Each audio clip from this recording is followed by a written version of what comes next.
మీతో యాక్చువల్లీ మొదటగానే మాట్లాడాలండి. చివరికి సక్సెస్ మీట్‌లో మాట్లాడుకుంటున్నాం. ఎందుకంటే ఈవెంట్ అంతా బిజీగా ఉన్నారు. ఆ ఈవెంట్ స్టార్ట్ అయినప్పుడు ఏదైతే ఉందో మన సాంప్రదాయం, మన పూజతో స్టార్ట్ చేస్తాం. అలాగే శ్రీనివాసుని కళ్యాణంతో చాలా చక్కగా మీరు ఈవెంట్ స్టార్ట్ చేశారు. మిమ్మల్ని కలుసుకోవడం చాలా సంతోషంగా ఉంది.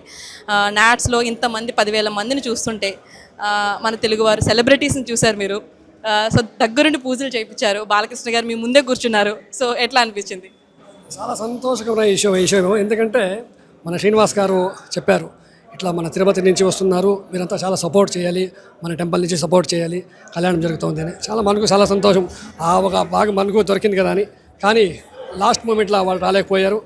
అప్పుడు వాళ్ళు అడిగారు మా శ్రీనివాస్ గారు, లేదు మన టెంపుల్ నుంచి మన శ్రీనివాసరు మూర్తి తీసుకురావాలి, మీరు చేయాలి. చాలా సంతోషమైంది. మనమే స్వామిని తీసుకొచ్చి అక్కడ అంగరంగ వైభవంగా జరిగేట్లది ఇక్కడ కూడా జరిపిస్తాను అని వాళ్ళకి నేను చెప్పాను. అలాగనే వాళ్ళు అదే మన సపోర్ట్ చేశారు.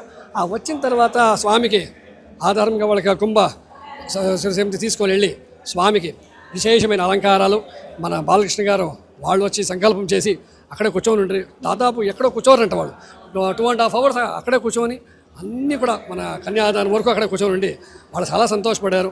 ఇలాంటివి కూడా మనకు ఒక గుడ్ ఆపర్చునిటీ దొరికిందనమాట. ఆ స్వామి వచ్చి అందరికీ మంచి చేయని ఈ కళ్యాణోత్సవం జరిపించింది. ఎందుకంటే అందులో అన్ని రకాల ఉంటుంది, డ్యాన్సులు అది ఉంటాయి, కానీ ఒక కళ్యాణోత్సవం జరిగిందంటే అది విశేషమైంది. శ్రీనివాసుడు వచ్చి అక్కడ వచ్చినాడు కాబట్టి అందరికీ మంది జనాలకి ఇంత సక్సెస్ఫుల్ కూడా ఆ స్వామి యొక్క ఆశీర్వాదం అని చెప్పి నేను ముగిస్తున్నాను.